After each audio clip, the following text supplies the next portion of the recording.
Dau. Rada, mko fiti, mko freshi. Asante sana. Today's episode might not be many people's cup of tea. Because today we are going to discuss a sensitive topic.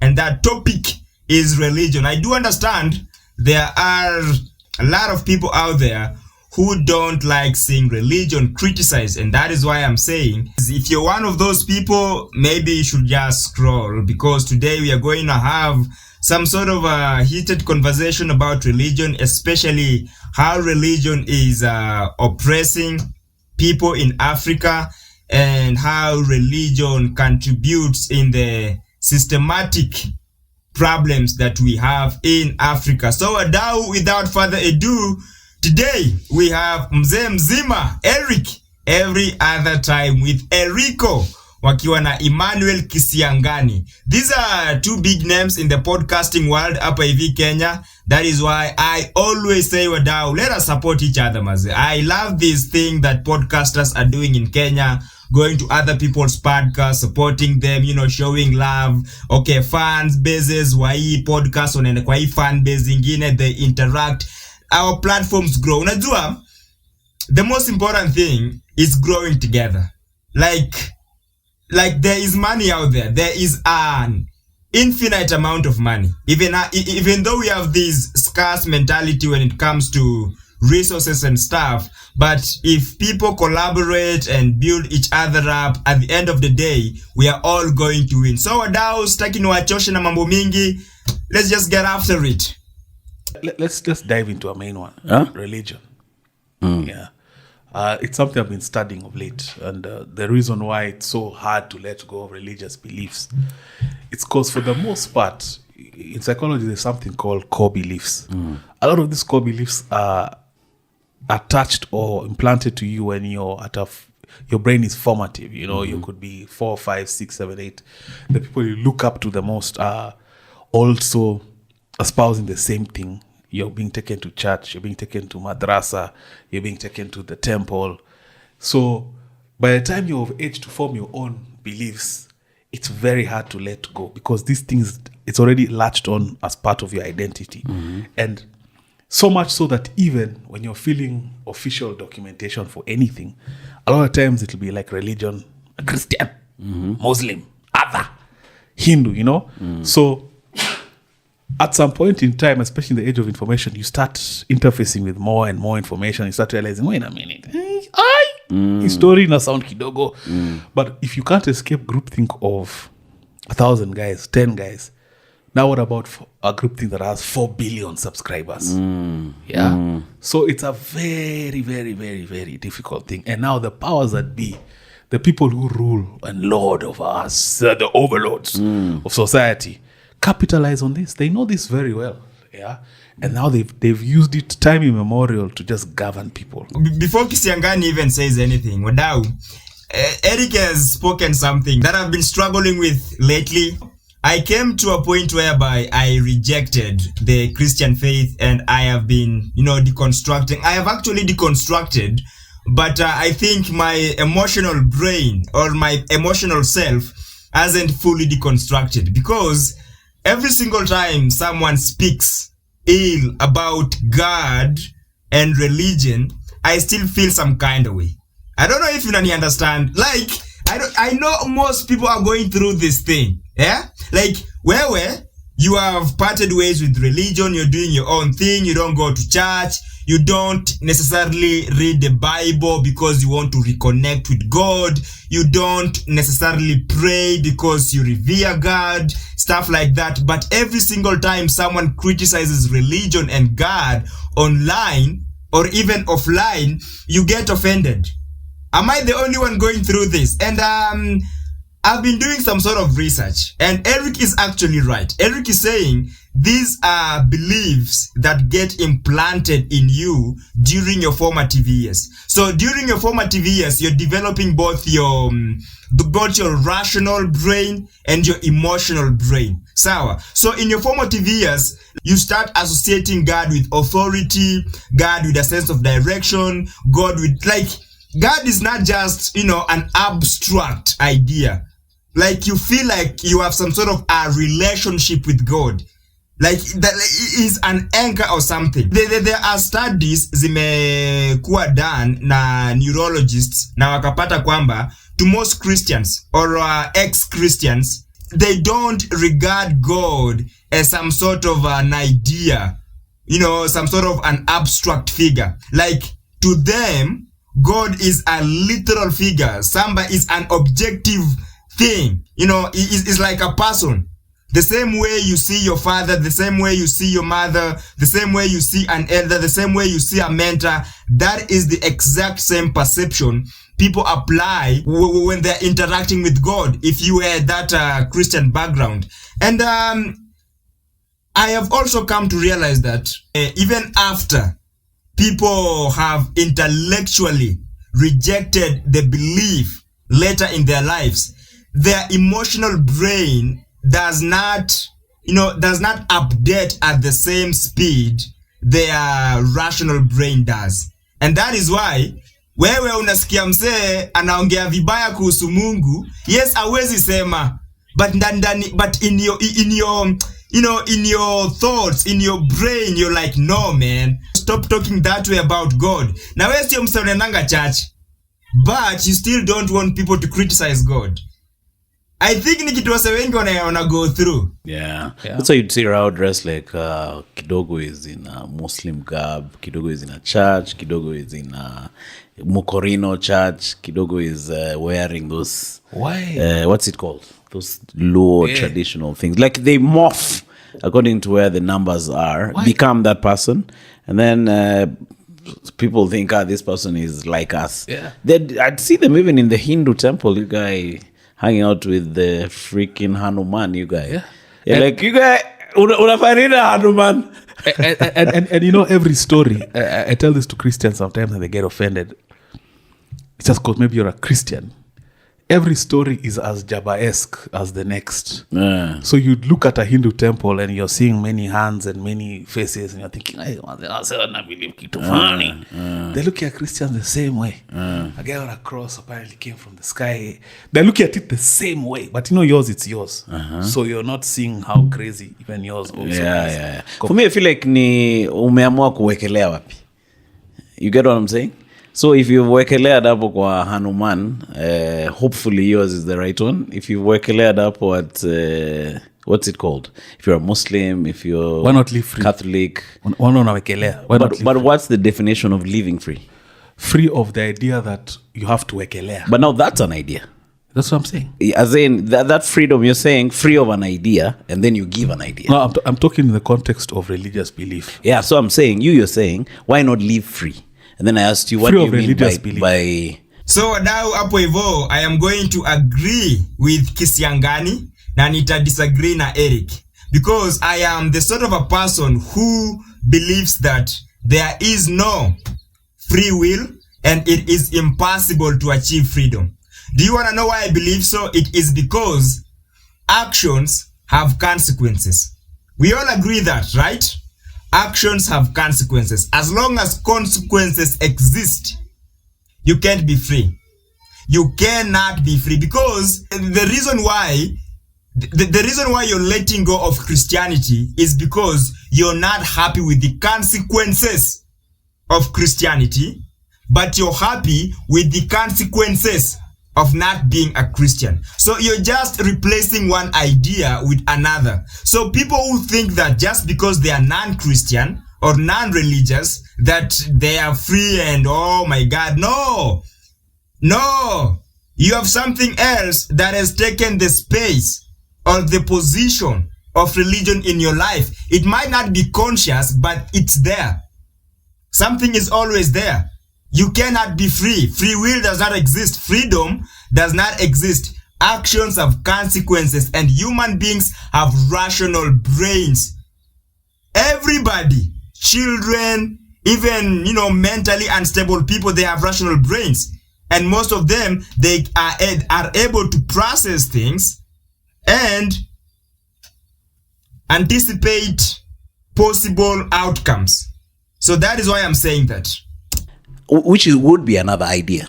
I feel like, see, any religion is an idea. Like somebody said, I believe that Darth Vader, all right, is actually not even a creature. He's a symbol of X, Y, and Z, and we need to worship or follow his teachings. We start praying to the Force. Maybe you're not I feel like everything that is set out is actually an idea. An idea for sure. But what I'm trying to say is, in the context of religious belief, stepping outside it in terms of reverence to a deity and rules and regulations, and just living as an individual in terms of the things you come up with and learn as you go. But now my question is, and I guess that's where we are not understanding each other, is you're stepping outside now to what? Say I've said I'm no longer a Christian, right? So I'm stepping outside. So you're stepping outside to what? Question. To understanding that no one knows. To understand a profound understanding that no one knows. And every religion is purporting to know. No one really knows. But that, living your life by the philosophy that no one knows, is also some sort of a religion. That is now, is it called agnosticism? Like you're being an agnostic. Yeah, because agnostics, these are the kind of people who say that, you know what, maybe there is something out there, but I don't know if it is possible. They have resignated to a belief that there might be something out there, but they don't have the resources to investigate and find out the reality. Yeah. So now you're the only one who knows. No, I don't know. No one knows. No, but you're declaring that no one knows. Yes. You're saying all these other guys with all their religions don't know. Most likely, yes. And you're saying, my idea is that no one knows, and all these other guys are sort of lost because they are following this. Yes. Yes, and they're being manipulated profoundly. How about if you're the one who's lost up an angel looking in? So if I'm lost looking in, then Islam, they can't all be right in the first place because they're different. Yeah, and a lot of the times each believes the other is wrong. So if you believe this one, for sure this one is wrong. If you believe this one, for sure this one is wrong. So me, I'm stepping outside and saying, I don't think anyone really knows. But the idea of wanting to know is part of the human condition. And that has been used for time immemorial to manipulate guys.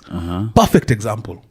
What we saw over the weekend. The point of all religious organizations in the world is to tell you and convince you and persuade you that there is something bigger than yourself. They're just using different approaches. But the one thing they all agree about is that there is something bigger than yourself. So the one thing that all religions agree about is everybody has to worship, because out there is something bigger than you. And maybe that is true. There is a very high likelihood that there is something bigger than everybody else kwa hii dunia yetu. Legend, Prophet War. Shout out. Shout out, Prophet War. Guy's a genius. I mean, he's understood this profoundly that people really want to identify with the idea of their origin. So when you package that story of their origin in a way that seems like it gives them comfort, you can capitalize it off it. So much so that guys will use Omo to sweep a street for you. Because you're a purported prophet. How ironic is it? You're a healer. You just came from knee surgery. You posted pictures with producer. Put a picture of Or coming from a picture with his doctors after knee surgery. Okay. In preparation for the crusade, the healing crusade. So belief is so powerful that people are able to disconnect sense. So I hear you. So you still latch on to that. Now, the point I was trying to say earlier is, if groupthink of a family is what, 50, 40 people? It can influence you. What about groupthink of 4 billion guys? These systems have existed long before us, and they've been used long before us. So much so, our current president came in the name of God. And guys are like, guys bought it hook, line, and sinker. But he knows the power of that. Now, what I'm saying is most people are victims of this. Now, my idea, when I've done my research, brings me to the idea that, hey, I don't think anyone really knows what's going on and our real origin. People have tried to understand from the moment long before technology existed. People would look up in the sky, and that's the origin of astrology. The whole day, like, hey, what is hey? And then people now, smart guys would come up with and try give that godly like attributes because they're just trying to understand. Hey, kunaendaje hapa? Now, I'm also inclined to believe that the people who control this plane of resources, where money governs the earth, have overlords who know what's really happening on earth, like what the real narrative, the real story, what is actually the origin story of humanity is. But that doesn't behoove everyone knowing, because you cannot extract. So what is your core belief as of now in regard to religion and stuff? I chalk it down to, I believe there must be an origin in terms of a creator. Okay. I don't know what that is. Yeah. I have been able to step away from religion. One of the hardest things I've ever had to do. Because, again, back to what I was telling you about a core belief. Core belief attaches to your identity. That identity, and when it comes to religious faith, there's a heaven and hell thing that is put in your psychology very young. So the idea of stepping away, eternal damnation. But now, in that juncture, I have to say something that is not going to sit well with the majority of Christians. In my observations, I've come to conclude that most Christians don't go to church and interact with God because they love God. Yet, love is the primary requirement for people to go to heaven. Most people go to church because they fear hell. Okay? Saizi, if something just happens, and for some mysterious way, the word hell is erased from the Bible. Like, no hell. You can do whatever you want to do on earth, and everybody's going to paradise. Whether you're a murderer, whether you're a rapist, whether you're a thief, whether you're an oppressor, whether bro, for some reason, if the Bible, decides that regardless of your sin, everybody's going to heaven, then people are not gonna go to church. People don't really love God. Most people, they're just afraid of hell. Yes, I do understand that there are people who go to church because they want to some sort of a community. The church provides a sense of community. Sometimes the church gives them direction and purpose and meaning in life. But the majority of people in church are going there because they are scared of hell.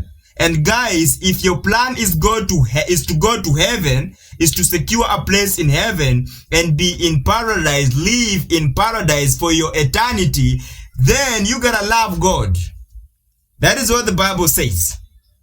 But if you think just by going to church, you will secure a place in heaven, oh, hallelujah, praise God. You're not gonna see, I'm sorry guys, you're not gonna see heaven.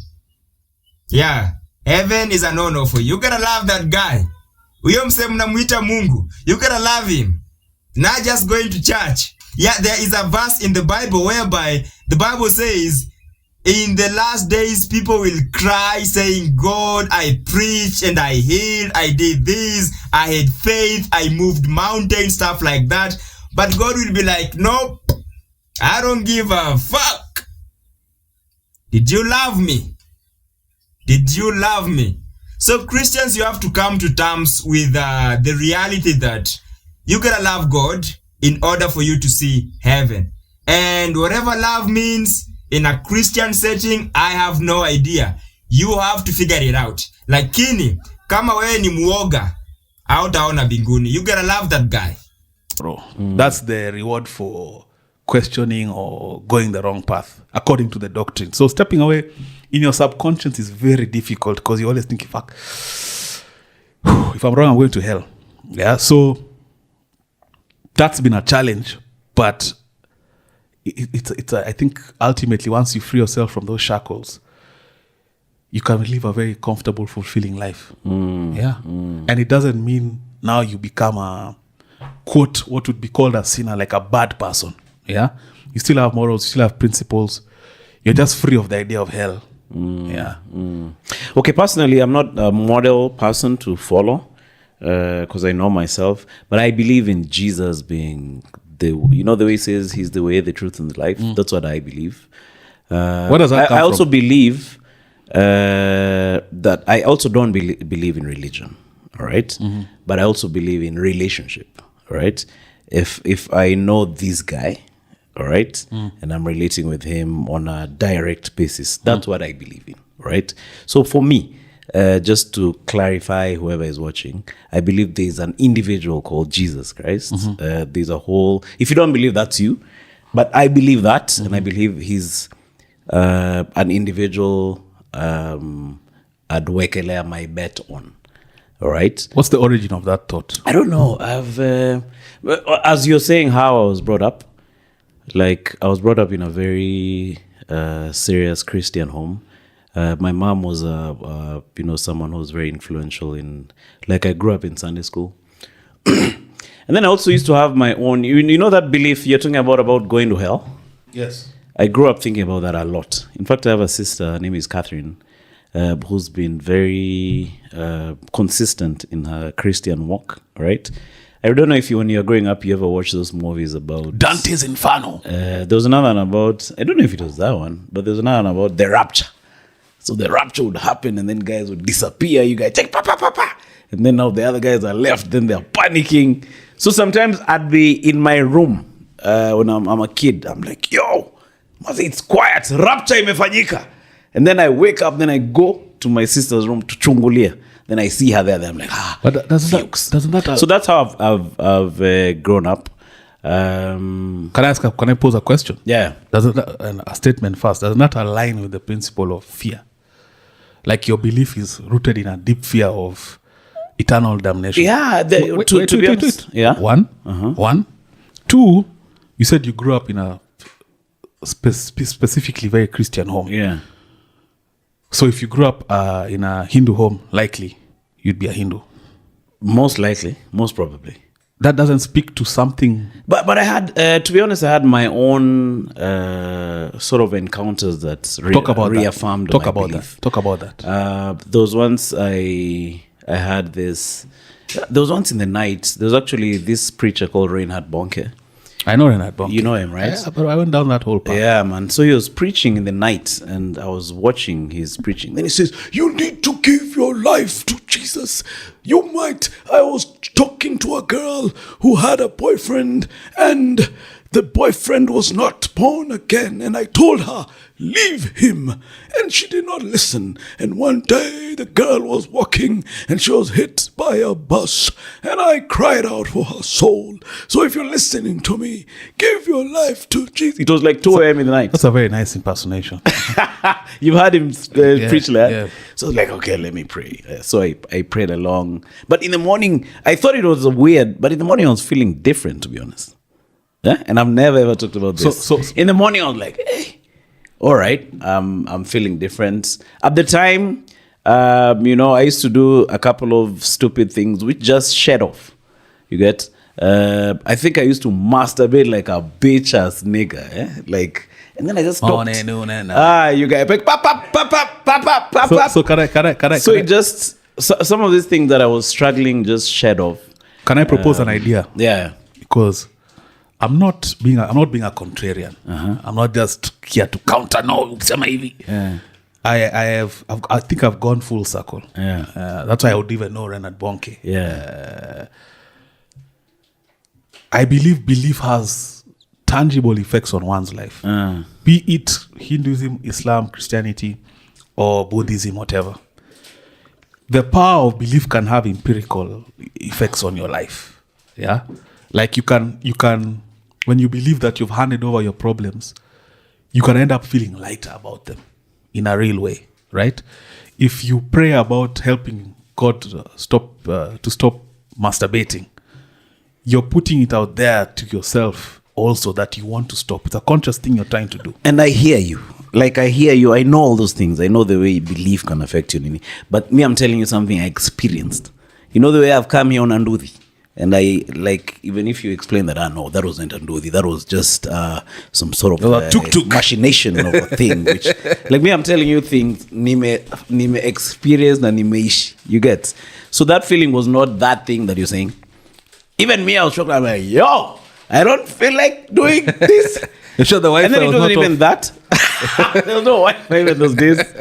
So, and then other things, I had a ear, my ear used to get really blocked. Then I always used to go for this ear guy to clean out my ear and remove some bucket loads of wax. In fact, I never used to hear properly from this ear. I was always doing this. If you see my Nini when I was younger, I'm always doing this. So I went to one of these meetings, and there was this preacher guy from, I don't even remember where he was from. So he was praying for guys, and guys were falling down. So I was like, I'm not interested in falling down. Actually, what I wanted was to pray in tongues. All right. So it's like, I'm going to tell this guy, I want to pray in tongues. All right. So I was sitting in the congregation somewhere there. And then I remember him saying, there's somebody whose ear has a problem. So I was like, yeah, that's me. So I stood up, I went. But now in my head, I'm like, number one, I'm not falling down. Then number two, I want to tell him his story of tongues. So I chomoked, went to that place. Then he put his hand on my forehead. Then I was like, the next time when I woke up, that guy was ukombele. Like he was far away. The moment felt like a moment. It felt like a second. You fell? But So you fell in front or on where you were back? No, like where you were seated? Or no, see, I went to the aisle. Yeah. So I woke up, I'm like, hey, where is this guy? I want to tell him his story again. I'm not even interested in this story much. But he was already long gone. Like he was uko. So now I woke up like this. I'm like, okay, he's gone, but I can't access him. Then I was like, okay.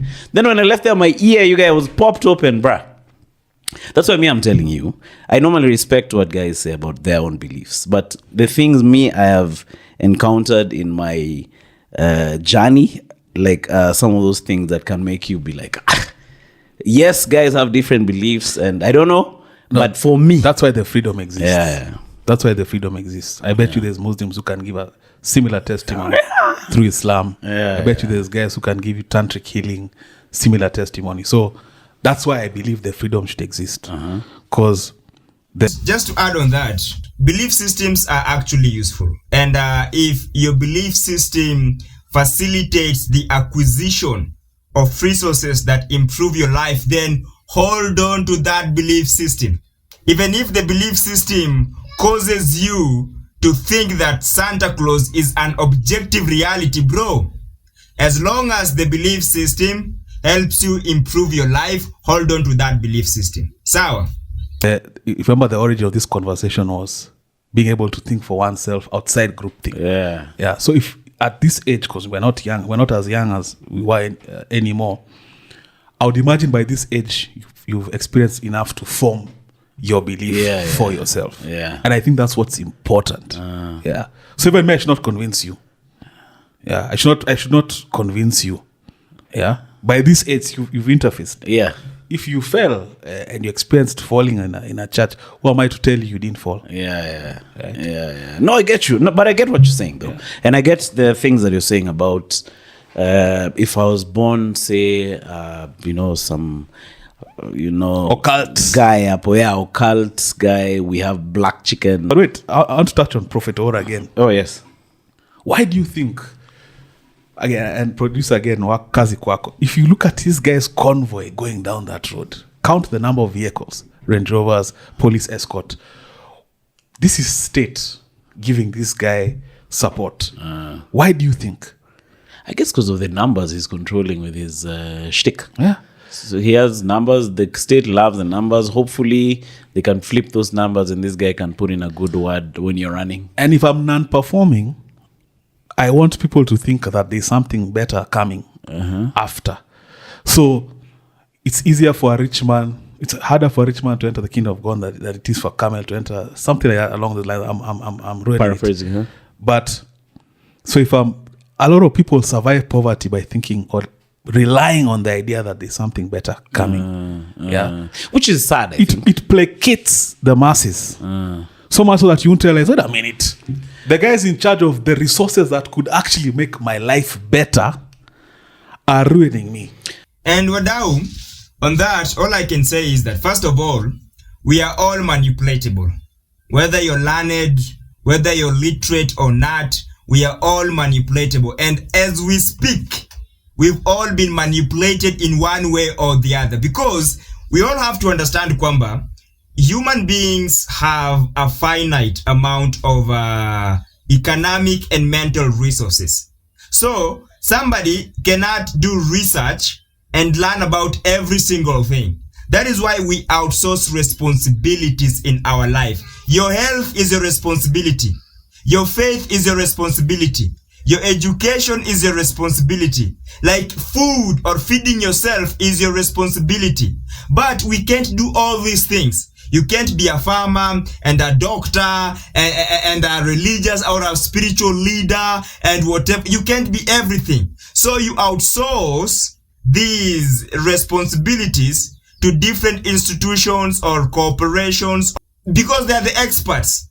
And those experts can easily manipulate you because you don't know. You're ignorant. They can tell you anything. They can frame information in any way. They can manipulate you. Why? Because you don't know.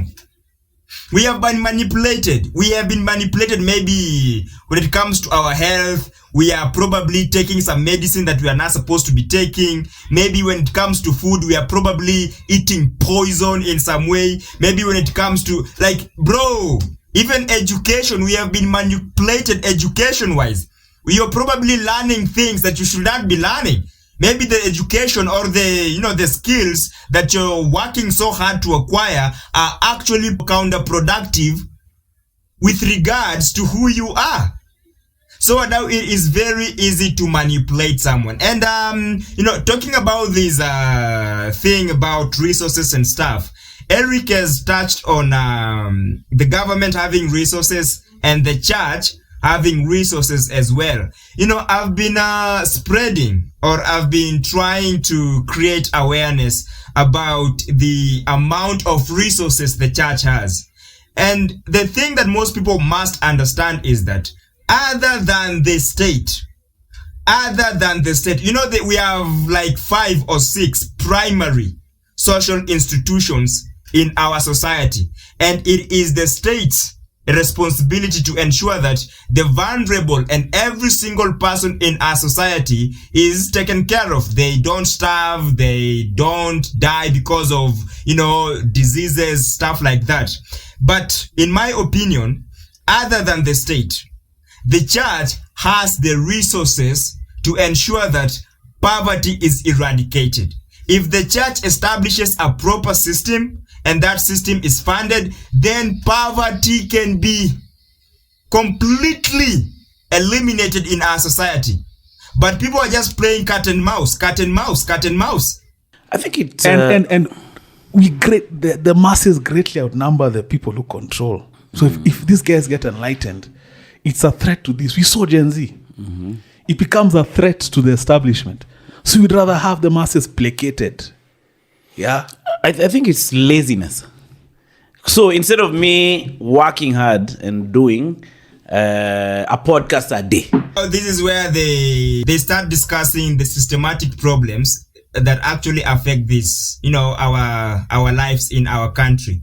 Unajua, Kisiangani has a different take, Eric has a different take, but when it comes to this particular issue, I think Eric is 1000% right.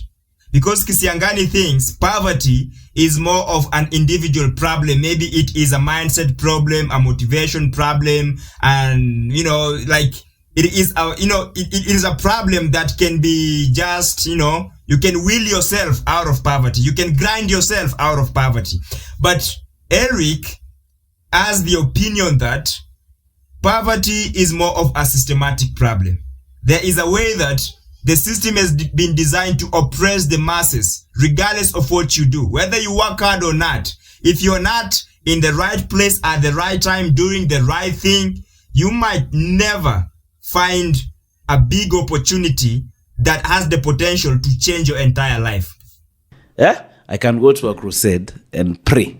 And then maybe the pastor will pack me some oil. And then Sir God is going to bless my one episode a week, and then it'll be hitting 1 million views, and then to God be the glory. You guys don't think that's laziness? There's a lot of that in Africa. I think a very small percentage is laziness, because there's a lot of guys who work 10 times harder than we do that are poor.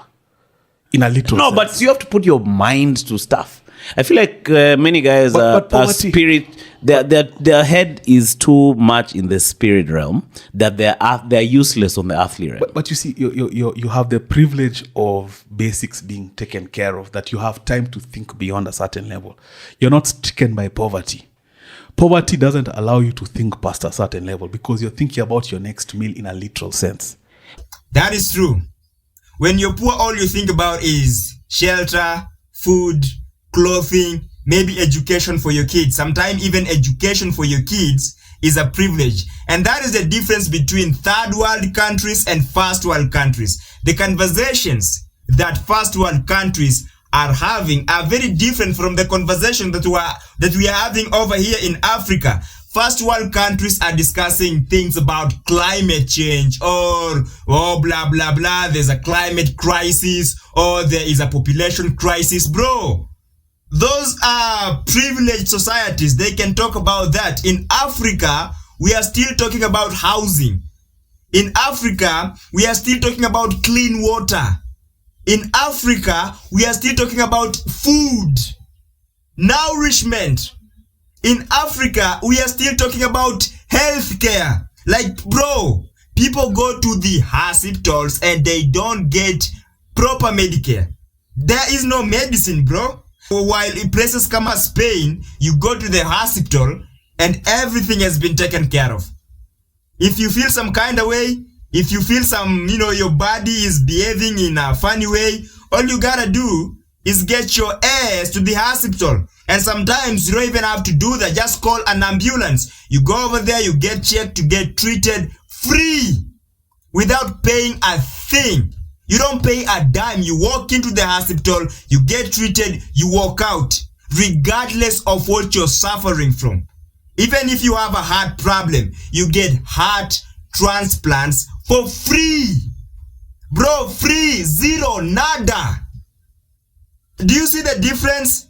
But in Africa, we still need that. In Africa, for you to get a decent hospital, you have to go to a city. And sometimes even in those cities, bro, like, you might not get what you need. For example, if you need cancer treatment, you gotta fly out of the country to get, quality cancer treatment. So, Maze, there is privilege. And I think Eric is right to say that Kisiangani is enjoying a particular amount of privilege that is allowing him to think in that particular way. The privilege that a normal mwananchi, someone who is struggling, doesn't have right now in their life. But isn't poverty a thinking problem? It's a systemic problem also. It's a systemic problem. You're not poor because you thought so well. But there are people who are born in abject poverty. Yes. But they've made it made it out. Yes. So 100%. How did this guy make it out? And it's yes, I agree there are some systemic issues, which if they're solved, they'll raise up the standard of living, right? But there's a way of thinking which these guys want you to backy at. That's why they're giving you 50 bobs at a political rally. And having these guys pray and saying, I'll pray you out of your situation. But if you just change the way you think, you're going to get out. But I don't think Kisiangani understands. I know he has genuine intentions and he is a good person and stuff. But I think this is just one of those things that he doesn't understand. That is why he's just getting it wrong and, this entire time. I know poverty is a thinking problem, but is more of a systematic problem. That is why you can give someone even $1 million, a poor person $1 million right now. But after a month, 6 months, or a year, they are going to be in the same place. Why? Because people need to be educated. And institutions have to set up infrastructure that can help people stay out of poverty. We need to empower our society so that they can make more money in the markets And after they make more money in the markets, they get to invest the money, not just spend the money in the market buying stupid stuff, uselessly consuming stuff. That is where the system comes in. And even for the people who have made it, who are born in abject poverty, but they hustled and they grind and they just, they grinded and they became rich. Those people figured out something. They ran into a mentor, or maybe they figured out a system. They learned how to invest. They learned saving culture. They learned different things, but a poor person who just thinks positively and they have the right mindset and they have gotten rid of, victim mentality and stuff like that, even if you give those people a lot of money, there is a very high likelihood that they're gonna go back to that particular situation. So they need to change their thinking, but they also need a system that will help them stay out of poverty.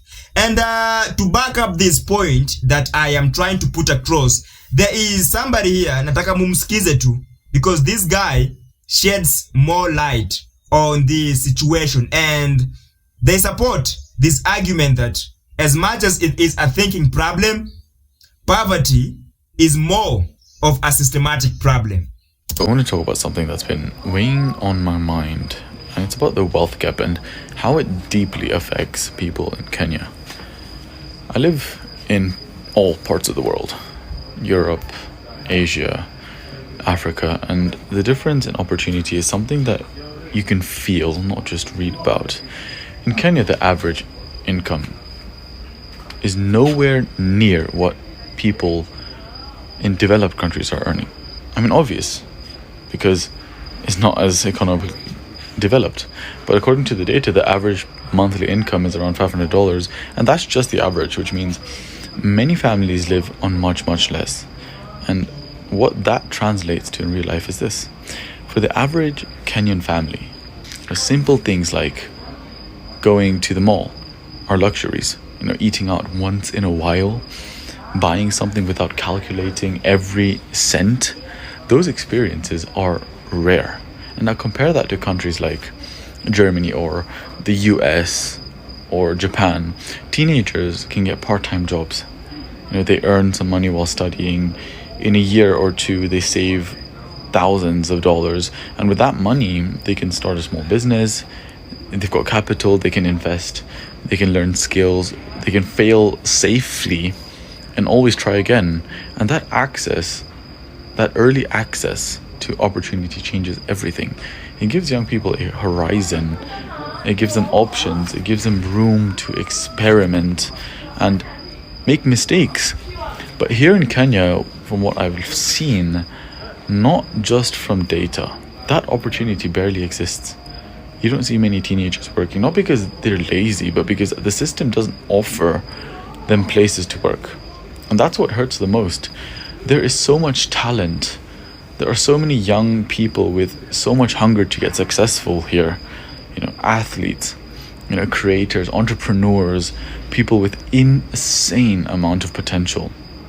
But talent alone is not enough when opportunity is missing. And this isn't about complaining, and it's not about comparing lifestyles. It's about acknowledging reality, the world we live in today. And when people say anyone can make it work if they work hard enough, they forget how much environment actually matters. Hard work looks very different when survival is the priority. And that's how most people are living here. And that's why, of course, I try to help where I can. But the gap is so big, and it's bigger than one person. And I just felt like this needed to be said, because behind every statistic is a human life, and behind every lack of opportunity is unrealized potential. And so the problem isn't talent, the problem is access. And until opportunity becomes more equal, the wealth gap will keep stealing futures. But have you heard that? Have you heard that? That is exactly the problem with Kenya. This guy has articulated it perfectly. In developed countries, first world countries, youths start working at a very young age. So they learn, to handle money, save and invest. And even if they pursue a particular venture, and in that venture they get to lose their money, still the economy has opportunities. So they come back to the market, they work again, they make some money, and they go and pursue another endeavor. But in Africa, bro, none of that happens. In Africa, people are trying to survive. Have you heard him? Like, hii narrative ya watu wanasema ati you can make it if you try hard enough. No, that is not enough. We have to make an environment, or we have to create our environment in a way that it is conducive to actually us, like it's conducive and it can support our success. We have to make sure that the system empowers people. Hii mambo ya kusema sio hapana. Let us not, bro, this is us blaming the victim. The problem here is not individuals. The problem here is the system. Yes, sometimes the individual is the problem, but how about for those people who are really working hard and they are ambitious and they are doing everything in their power, but the system keeps on oppressing them? It is a conversation we are supposed to push, and we are supposed to seek solutions and implement those solutions, Wadau. But majority of people are not like that, and that's why the people with the ability to think are the ones who end up being the prophet of wars, who capitalize on that thing. Because you're coming to pray me out of poverty in 88 and they Range extract Rovers. the little that you have. So you're earning 10K, and me I can convince you to give me 7. Yeah, that's crazy. Yeah, betting firms use the same principle. Get rich quick. You guys, utapata 100 million. Yeah, 260 million. Bro, and a guy is putting a, so maybe that day he made 150. Yeah. So most people are not elect, and it's intentional. That system is kept like that so that the people who rule and keep a control of the masses. So is that the system you're talking about? The system uses religion, allows religion to flourish. Tax-free! Okay. There's a reason it's tax-free. I Atana say they play a vital role in society by keeping those guys like that. So, and this is time immemorial. Stepping away from that kind of thinking is difficult. But you've given a testimony. If you genuinely believe, and you're right. Just to wrap up this video, I can say it's something I've been struggling with, completely letting go of my religious identity and the influence of God in my life. Because still, when people criticize the church and God, I still get offended. Yes, I don't voice my thoughts out. I don't speak out what I feel. But, it gets to a point where I get irritated. I'm uncomfortable. I want to get out of there. I want to tell you to shut the fuck up. And yet, I don't go to church. I am not intellectually aligned with religion, especially the Christian religion. And I have discovered that, or we have discovered today that the reason why that happens is because the offense isn't about God. It is about what God represented when your identity was forming. Are we together to that point? And and when your identity was forming, or in your formative years, you also developing your moral foundation. And when somebody attacks God, it feels like they are interfering, or they are poking holes on your moral framework. And that is, sometimes it feels like it is a direct attack. Even though you have modified your framework, you are out of that environment, but God still plays a very significant role. And I think, so I think that is the reason why all those things happen. It's because of emotional conditioning, identity attachment and moral memory linked to God. That is why you still feel some kind of way when people talk, ill about God. The second thing we have learned in this podcast episode is that in Africa, it is not about individuals per se. It is about the system. As much as we want to encourage each other, to motivate each other, to inspire each other, to work hard, to hustle, to go after whatever they want, we also have to we also have to fix the system that is oppressing us. We have to do that because there are no opportunities. Our economy does not allow us to fail oftentimes, while in other countries it is possible to do that. So that was our episode today. I hope you enjoyed it, you learned something, and I hope I get to see you tomorrow in the same place. Wadau, I got nothing else to say, but maybe you can subscribe. Let us support each other. And on that juncture, adios, maze. I love you. Not in that way, in a brotherly way. I'm not gay. Yeah.